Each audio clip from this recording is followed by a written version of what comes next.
एक अमीर आदमी जिसकी उंगली में एक जादुई अंगूठी थी शहर के एक बेंच पे सो रहा था। उसी समय एक गरीब भिखारी गटर के ढक्कन से निकलता है। उसकी नजर अंगूठे पर पड़ी। लालच में आकर उसने अमीर आदमी की उंगली से अंगूठी निकाल ली और अपनी उंगली में पहन ली। अभी उसके कंधे पर एक चूहा चढ़ गया। उसने जैसे ही उसे हटाने के लिए हाथ बढ़ाया, चूहा सोने का बन गया। उसे इस अंगूठी का जादू पता नहीं था। उस अंगूठी को पहनने वाला इंसान जिसे भी छूता वह सोने का बन जाता। उसने उत्सुकतावश आसपास की चीजों को छूकर देखा। सब कुछ सोने का बन जाता था। उसकी आंखों में लालच भर गया। देखते ही देखते वह अमीर बन गया। अब वह एक आलीशान घर में रहने लगा, लेकिन जल्दी उसे एक समस्या महसूस हुई।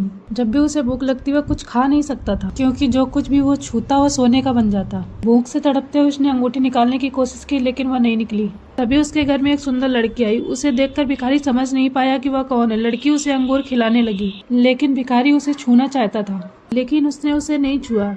उसे पता था कि वह सोने की बन जाएगी। अचानक लड़की ने उसकी छाती पर नाखून चुभो दिया। भिखारी को अजीब महसूस हुआ और अगले ही पल वह पूरा सोने का बन गया। फिर वह लड़की अपने नाखूनों को आपस में रगड़ती और अपना रूप बदल लेती है। वह असल में वही अमीर आदमी था जिसकी अंगूठी भिखारी ने चुरा ली थी। उसने सोने की मूर्ति बने हुए भिखारी के हाथ से अपनी जादुई अंगूठी निकाली और मुस्कुराते हुए वहां से चला गया।